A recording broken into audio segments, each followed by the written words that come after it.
주님과 동행하는 믿음의 복된 날이 되어지기를 바랍니다. 사람이 죄를 지으면은 여기에 대해서 응분의 대가를 우리 사회는 치르도록 하고 있습니다. 그래야만 그 사람이 죄를 탕감받을 수가 있는 것이고, 또 사회적으로는 그런 응분의 대가를 치러야만 죄를 지어서는 안 되겠구나. 그래서 우리 사회적인 이 죄들을 막는 그런 효과가 있습니다. 그리고 교도소를 보낸다든지 옥살이 시키는 이유는 그것을 세상과 좀 분리시켜 놓고, 사실 교도라고는 하지만은 좀 여러 가지 부족함이 있지만, 그래도 교도라고 해서 그 안에 들어가서 그 마음이 다듬어질 수 있도록, 그래서 세상에 나오면은 다시 죄를 짓지 아니하도록 그렇게 여러 가지 역할을 하고 있습니다. 그렇다고 해서 사람들이 교도소에서 나오면 다 교도의 그런 마음이 되어지냐, 이것은 또 질문할 일입니다. 어쨌든 옥살이를 한다든지 아니면 죄를 지었을 때 옥살이 아니더라도 거기에 대해서 벌금을 물린다든지, 아니면 하다못해서 각서라도 쓰게 하는 것은 그 사람의 죄에 대한 응분의 대가를 치르도록 하는 일들입니다. 그러나 이런 일들, 옥살이를 한다든지 벌금을 물게 한다든지 각서를 쓰게 한다든지 사과를 시킨다든지, 이런 모든 일들이 상식적인 것이지만 여기에 용서, 그 다음에 우리가 말하는 은혜, 이런 것이 있을 수 있는가? 사실은 그렇지는 못합니다. 도리어 각서를 주고받는 순간 당사자들의 더 없는 분노들을 느끼게 할 때도 있고, 뿐만 아니라 배신의 감정을 품고 돌아서는 경우들이 있습니다. 원수들이 되어지는 경우도 있죠. 응분에 거기에 해당하는 처벌, 거기에 해당하는 대가, 이런 것을 전제하는 것은 용서라는 것이 사실은 약하고 없을 수 있다, 그런 이야기입니다. 그러니까 10가지, 10이라고 하는 죄를 지었다고 해서 10이라고 하는 처벌을 한다고 해서 그 사람이 그거에 대해서 나는 잘못했으니까 이거 감당하겠습니다, 아니면은 이것을 피해 본 사람이 나는 마음에 풀어집니다, 이러진 않는다, 그런 이야기입니다. 오늘 우리들이 읽은 이 탕자의 비유, 우리는 보통 예전엔 탕자의 비유라고 했지만 요즘은 돌아온 둘째 아들의 비유, 이렇게 이야기를 합니다. 이 작은 아들은 아직도 건재한 아버지에게 자기에게 돌아올 재산을 미리 달라, 이렇게 요청을 했고, 그 아들의 이야기를 들은 아버지, 우리 일반적인 부모의 상식으로는 이게 사실 이게 단순한 부분은 아닌데, 그 아들을 알지 않습니까? 둘째 아들을 아버지가 알고 있는데, 우리 같으면은 보통은 가지고 나가서 다 재산 잃어버릴 가능성이 많기 때문에 안 주겠죠. 그러나 뜻밖의 아버지는 그 요구에 순순히 응하게 되어집니다. 그래서 그 아들은 즉시 그 길을 떠나서 재산을 가지고 나가서 자유를 만끽하게 되어집니다. 물론 그 자유라고 하는 것은 가지고 있는 돈으로 만든 자유였었습니다. 정해진 운명과도 같이 그 돈은 당연히 쉽게 없어졌고, 그 돈과 함께 그 돈으로 만들어진 자유까지도 함께 다 날아가 버렸습니다. 사람은 이렇게 막장까지 가야만 무엇인가 깨닫고 무엇인가 자신을 보게 되어집니다. 그 아들은 모든 자유를 잃어버렸을 때, 물질이 없어지고 모든 자유를 잃어버렸을 때, 그때 제 정신이 들게 되어집니다. 그는 자기가 죄를 지었고 더 이상 아버지의 아들이라 할 자격조차 없다고 이렇게 생각을 하고 아버지께로 돌아오게 되어집니다. 이것이 이제 우리들이 잘 알고 있는 둘째 아들의 비유입니다. 저는 오늘 이 말씀, 우리들이 너무나 잘 알고 있고 익숙한 말씀인데, 저는 오늘 이 말씀 우리 개인적인 부분이 아니라 이 교회적인 이야기를 한번 하려고 합니다. 요즘 지난 주서부터 이 교회에 대한 말씀을, 우리 말씀을 통해서 우리 교회가 무엇이고 교회가 어떤 삶이고 교회의 감당할 일이 무엇인가를 계속 나누고 있는데, 저는 이 돌아온 둘째 아들의 이야기는 우리 교회의 한 모습, 교회가 감당해야 될 우리 교회의 사명을 우리가 알려주는 정말 귀한 말씀이기도 합니다. 저는 이 말씀, 자기가 그 아들이 그런 어려움에 처하고 어려움 속에서 자기 아버지로 돌아가겠다라고 이렇게 결정하는 제정신 드는 모습이 되어졌는데, 이것은 특별한 것은 아닙니다. 여러분도 아시지 않습니까? 이런 경우에 이렇게 어려움에 처하면은 이게 여기 둘째 아들의 이 삶에 대한 경제적인 문제였지만, 우리도 경제적인 문제나 아니면 건강의 문제나 또 여러 가지 가족들의 문제라든지 이런 문제들이 생기면은 이런 생각을 하게 되어져 있습니다. 그리고 실제 마음을 돌이키죠. 그러나 가장 빛나는 이 이야기에서 가장 빛나는 이 장면은 그런 아들을 아무런 조건 없이 용서하고 받아준 아버지라는 것을 우리는 알아야 된다는 겁니다. 아버지에 더 맞춰져 있는 거죠. 이 방탕한 아들의 돌아오는 것, 방탕한 아들의 돌아옴이라고 하는 것은 거기서 거기 그 자체까지는 일반적일 수 있는데, 그래도 여기에 이 모든 것을 빛나게 해준 것은 아버지의 받아들임이라는 겁니다.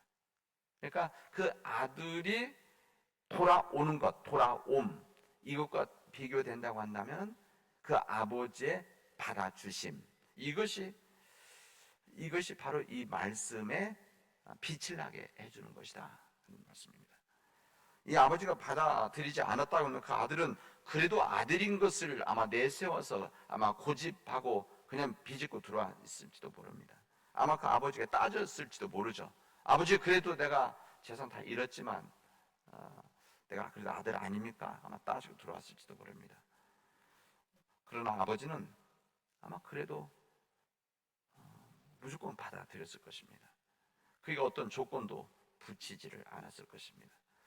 그런데 여기에 함께 나오는 이 큰 아들의 입장은 달랐습니다. 그런 동생의 이 돌아온 것, 이 귀향이라는 것을 이 비겁한 굴복, 비겁한 돌아옴, 이렇게 생각을 했습니다. 그리고 비경제적인 행동을 보았습니다. 왜 이런 생각을 했을까? 그 형은 밖에서 보았기 때문에 그렇습니다. 밖에서 제3자 입장에서 그 자기 동생을 보았기 때문에 이것은 비겁한 돌아옵니다. 이것은 경제적이 못한, 합리적이 못한 것이다.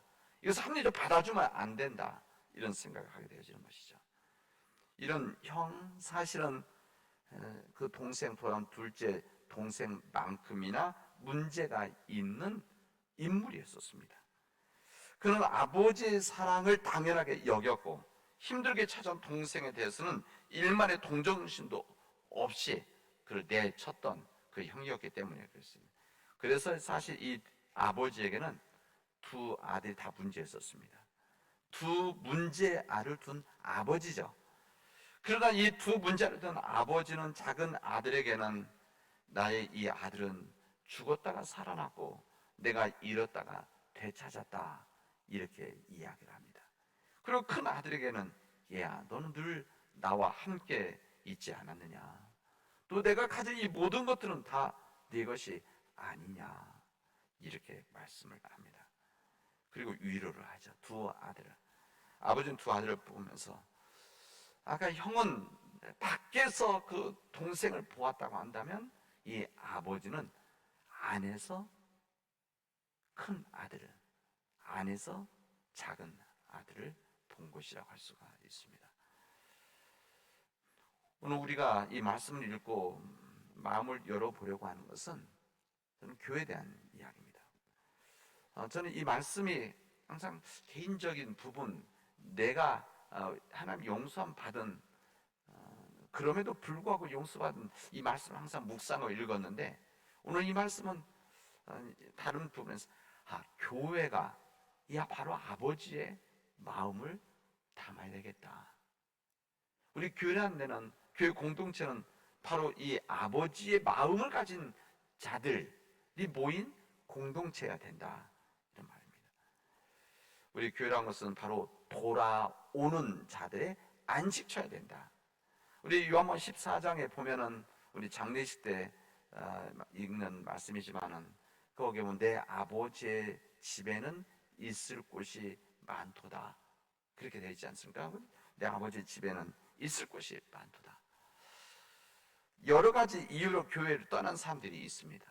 개인적인 부분도 있고, 둘째 아들처럼 바르지 않는 판단과 생각 때문에 나간 사람들도 있고, 또 뿐만 아니라 세상적인 죄, 그냥 교회고 관계없이 세상에서 죄를 지음으로 인해서, 세상의 세상적인 방식으로 살아감으로 인해서 다른 사람들도 자신도 이 둘째 아들과 같이 되어진 그런 사람들이 있습니다. 그런 상황에서 교회는 때로는 그런 사람들의 부담을 갖고, 또 때로는 외면하기도 하고, 때로는 그런 사람들에 대해서 질책하기도 하고 거부를 하는데, 만약 그렇다면 그런 마음을 가지고 있는 사람들이 교회와 교회 길을 따르고 있다고 한다면 진정 주님의 교회가 될 수 있겠는가? 이 부분을 우리에게 질문합니다. 그리고 저에게 질문하시고 있습니다. 다른 데는 못 받아줘도 세상 사람들이 비난하고 세상 사람들이 외면한다고 할지라도 그래도 교회 공동체는 그들의 안식처가 되어야 될 교회가 아니겠습니까? 둘째 아들 같이 잘못했다고 할지라도, 또 큰 아들 같이 교만해서 가지고 있는 그 아들이 있다고 할지라도, 그럼에도 불구하고 이것을 받아줄 수 있는, 밖에서 보는 것이 아니라 다른 사람처럼 비판하고 다른 사람처럼 욕하는 것이 아니라 안에서 그 아버지의 마음을 가지고 그 사람들을 누구든지 다 담아낼 수 있는 그런 공동체, 교회 이 됐을 때 주님께서 기뻐하실 것 같다, 그런 이야기입니다. 우리는 항변하는 큰 아들과 같은 교회가 될 것인가, 잘못하면서 따지고 나서 외면하고 아니면 혼내키고 그런 큰 아들의 마음을 가질 것인가, 아니면 이 문제 있는 이 두 아들을 밖에서 보지 않고 안에서 보는 아버지의 교회가 될 것인가, 이것은 우리의 선택입니다. 그리고 우리의 마음이죠. 저는 우리 교회가 그리고 우리 한국 교회가 이런 교회가 되어지면 참 좋겠습니다. 밖에서 보는 사람들이 문제가 있고 어떤 문제, 큰 세상에서 보는 비판받는 일이 있을지라도 하는 일들은 비판받아야 되지만 이 사람에 대해서는 안에서 바라보고 안에서 그들을 용서해주고 담아낼 수 있는 그런 교회가 되어진다고 한다면 그게 바로 주님의 교회, 자비의 교회, 사랑의 교회가 되어지는 것이다, 우리에게 말씀해 주십니다. 내 아버지 집에는 있을 곳이 많다. 그게 무슨 말입니까? 이 집에 한 집만, 한 방만 있는 것이 아니라 여러 부류의 사람들이 같이 있을 수 있는 그런 집이 바로 하나님의 집이고 천국이다. 그리고 천국이 우리 교회 아니겠습니까? 이런 믿음의 사람들이 있기를 주님의 이름으로 축원하겠습니다. 기도합시다. 은혜가 풍성하신 하나님 감사합니다. 오늘 저희들에게 이 주님의 말씀을 허락해 주셔서 아버지의 마음을 받아주시는, 한없이 받아주시는 그 주님의 은혜를 우리가 누리게 하여 주시오니 감사합니다. 그 주님을 믿고 주님의 몸된 교회를 믿는데 주님의 몸된 교회가 바로 돌아온 자들의 안식처가 되어질 수 있도록 인도하여 주시옵소서. 우리 교회 다시 돌아온 자들의 안식처가 되어지고 세상으로부터 돌아온 자들이 함께 안식을 누리는 그 하나님 앞에서는 돌아온 자의 안식처가 되어질수록 우리 교회를 하나님께서 인도해 주시고 우리 한국 교회를 그렇게 인도하여 주시옵소서. 이 모든 말씀을 예수님의 이름으로 기도합니다.